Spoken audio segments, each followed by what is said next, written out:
दोस्तों पहले टी20 मुकाबले में अर्शदीप सिंह, रवि बिश्नोई और रविचंद्रन अश्विन ने किया कमाल, रचा इतिहास, वेस्टइंडीज की टीम को बुरी तरह से रोंदा। स्वागत है दोस्तों आप सभी का हमारे यूट्यूब चैनल क्रिकेट देखो जी में। दोस्तों आज की इस वीडियो में हम आपको बताने वाले हैं कि भारत और वेस्टइंडीज के बीच पहला टी20 मुकाबला खेला गया, जहां दोस्तों इस मैच में अर्शदीप सिंह, रवि बिश्नोई और अश्विन ने अपनी जादुई गेंदबाजी से तहलका मचा दिया और किस तरह से आखिरकार इस मैच को भारतीय टीम ने जीत लिया। इस मैच की पूरी हाईलाइट आज की इस वीडियो में पूरी तरह से विस्तार से बताएंगे। लेकिन उससे पहले दोस्तों अगर आप भी टीम इंडिया के जीत को लेकर खुश हो और अर्शदीप सिंह को एक बेहतरीन गेंदबाज मानते हो तो इस वीडियो को एक लाइक जरूर करें और कमेंट करके जरूर बताएं इस बेहतरीन गेंदबाजी को आप 10 में से कितने नंबर दोगे। तो चलिए दोस्तों बिना वक्त गवाए हम इस वीडियो को शुरू करते हैं।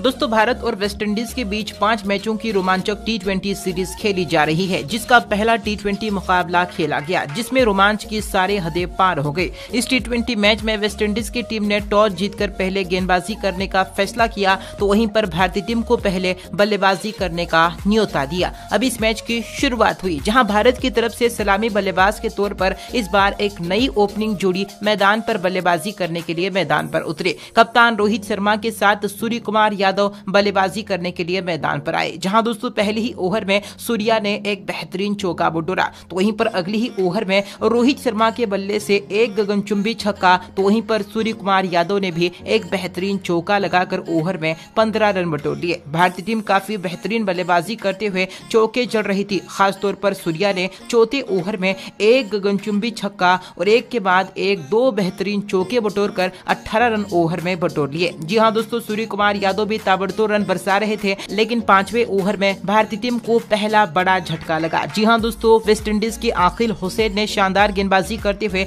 सूर्य कुमार यादव को कैच आउट करवा दिया, जहां सूर्य कुमार यादव अपने पारी में मात्र 16 गेंदों में 24 रन बनाकर पवेलियन लौट गए। अब भारतीय टीम को एक और बड़ा झटका लगा। जी हां दोस्तों, अगली ही ओवर में नए बल्लेबाज श्रेयस अय्यर बिना खाता खोले ही ओवेड मैककॉय की गेंद पर अपना विकेट गंवा बैठे। एक के बाद एक भारतीय टीम को 2 बड़े झटके लग चुके थे। टीम इंडिया 6 ओवर के पावर प्ले में 2 विकेट के नुकसान पर 45 रन बना चुकी थी। हालांकि दोस्तों रोहित शर्मा लगातार शानदार बल्लेबाजी करते हुए अपने बल्ले से चौके बटोर रहे थे, तो वहीं 10वें ओवर में रोहित शर्मा ने एक के बाद एक 2 करारे चौके जड़कर अपना अर्धशतक पूरा कर लिया। दूसरी तरफ दोस्तों नए बल्लेबाज ऋषभ पंत ने आते ही मैदान पर एक के बाद एक 2 करारे चौके जड़ दिए। लग रहा था कि ऋषभ पंत काफी आक्रामक बल्लेबाजी करने के लिए मैदान पर उतरे हैं, लेकिन दोस्तों 10वें ओवर में ऋषभ पंत भी 14 रन बनाकर अपना विकेट गंवा बैठे। लेकिन दोस्तों 12वें ओवर में रोहित शर्मा ने एक के बाद एक 2 करारे चौके जड़ दिए, लेकिन इसी ओवर में हार्दिक पांड्या भी मात्र 1 रन बनाकर अलगारी जोसेफ की गेंद पर पवेलियन लौट गए। एक तरफ भारतीय टीम के विकेट गिरते जा रहे थे, तो दूसरी तरफ कप्तान रोहित शर्मा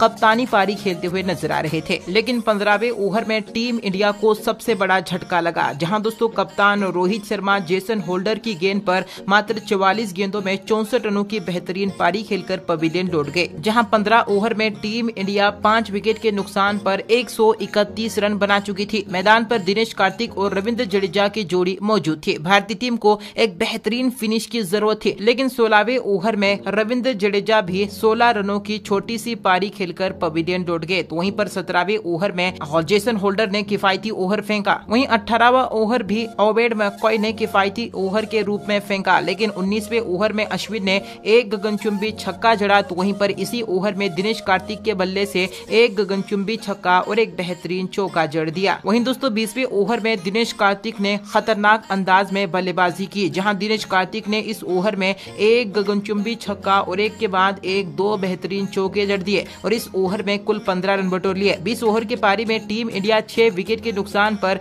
190 रन बना सकी, जहां दोस्तों दिनेश कार्तिक मात्र 19 गेंदों में 41 रनों की पारी खेलकर नाबाद रहे। भारतीय टीम ने वेस्टइंडीज के सामने जीत के लिए अब 20 ओवर में 191 रनों का लक्ष्य रखा था। वहीं दोस्तों वेस्टइंडीज की तरफ से सलामी बल्लेबाज के तौर पर काइल मेयर्स और समर ब्रुक्स बल्लेबाजी करने के लिए मैदान पर उतरे, जहां दोस्तों पहले ही ओवर में इन दोनों ही ओपनर बल्लेबाजों ने एक एक चौका जड़ दिया। तो वहीं पर इसके बाद अगली ही ओवर में काइल मेयर्स ने अपनी तूफानी बल्लेबाजी का नजारा दिखाते हुए लगातार एक गगनचुंबी छक्का और एक बेहतरीन चौका जड़ दिया। लेकिन दोस्तों अब अर्शदीप सिंह ने अपनी गेंदबाजी का नजारा पेश किया, जहां अर्शदीप सिंह ने काइल मेयर्स को 15 रन के व्यक्तिगत स्कोर पर आउट करके पवेलियन भेज दिया। तो वहीं पर दोस्तों अब अगली ही ओवर में नए बल्लेबाज बल्लेबाज जेसन होल्डर भी रविंद्र जडेजा की गेंद पर 0 रन के व्यक्तिगत स्कोर पर आउट होकर पवेलियन लौट गए। लेकिन 5वें ओवर में समर ब्रुक्स ने एक बार फिर से अपनी ताकतवर बल्लेबाजी से एक गगनचुंबी छक्का जड़ दिया। लेकिन छठे ओवर में भुवनेश्वर कुमार ने समर ब्रुक्स को भी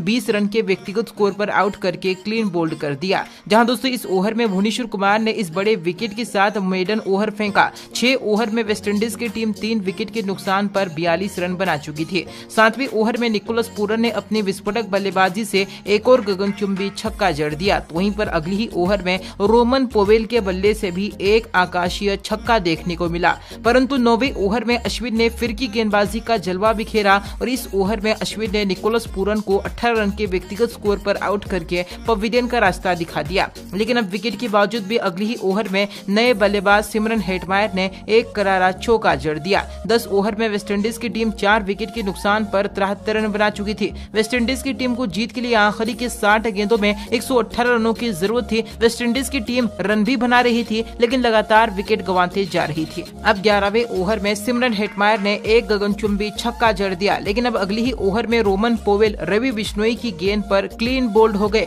और मात्र 14 रन बनाकर पवेलियन लौट गए। 13वें ओवर में हेटमायर भी 14 रन के व्यक्तिगत स्कोर पर रविचंद्रन अश्विन का शिकार हो गए और कैच आउट होकर पवेलियन लौट गए। दोस्तों महज 86 रन के स्कोर पर वेस्टइंडीज की आधी टीम पवेलियन लौट चुकी थी। वेस्टइंडीज की टीम के लिए रिक्वायर्ड रन रेट काफी बढ़ते जा रहा था। ऐसे में अब वेस्टइंडीज की टीम हार के कगार पर नजर आने लगी। 14वें ओवर में नए बल्लेबाज ऑडियन स्मिथ भी रवि बिश्नोई की गेंद पर बिना खाता खोले ही पवेलियन लौट गए। लेकिन दोस्तों विकेट के बावजूद भी इसी ओवर में अकील हुसैन ने एक गगनचुंबी छक्का जड़ दिया। इसके बाद 15वें ओवर में हार्दिक पांड्या ने भी किफायती ओवर फेंका। 15 ओवर में वेस्टइंडीज की टीम 7 विकेट पर 98 रन बना चुकी थी। वेस्टइंडीज को जीत के लिए आखिरी के 30 गेंदों में 93 रनों की जरूरत थी। वहीं दोस्तों वेस्टइंडीज की टीम का रिक्वायर्ड रन रेट काफी तेजी से बढ़ते जा रहा था। अब 16वें ओवर में रवि बिश्नोई ने अपने स्पेल का एक और शानदार ओवर फेंका। ओवर में मात्र 2 रन खर्च किए। 17वें ओवर में अर्शदीप सिंह ने खतरनाक गेंदबाजी करते हुए अकील हुसैन को क्लीन बोल्ड करके 11 रन के व्यक्तिगत स्कोर पर आउट करके पवेलियन भेज दिया। इसी के साथ वेस्टइंडीज की टीम ऑल आउट होने की कगार पर पहुंच चुकी थी। 18वें ओवर में रविंद्र जडेजा ने 2 रनों का किफायती ओवर निकाला। आखिरी की 12 गेंदों में वेस्टइंडीज को जीत के लिए 85 रनों की जरूरत थी। 19वें ओवर में अर्शदीप सिंह ने बेहतरीन गेंदबाजी करते हुए 5 रन खर्च किए। अब अंतिम ओवर में वेस्टइंडीज की टीम को जीत के लिए 80 रनों की जरूरत थी। वेस्टइंडीज की टीम यह मैच पूरी तरह से हार चुकी थी लेकिन इसके बावजूद भी इनिंग्स के आखिरी ओवर में कीमो पॉल ने बेहतरीन बल्लेबाजी करते हुए 2 लगातार चौके जड़ दिए और इस तरह से 20 ओवर के पारी में वेस्टइंडीज की टीम 8 विकेट के नुकसान पर 122 रन ही बना पाई और इसी के साथ भारतीय टीम ने पहले T20 मैच को 68 रनों के बड़े अंतर से जीतकर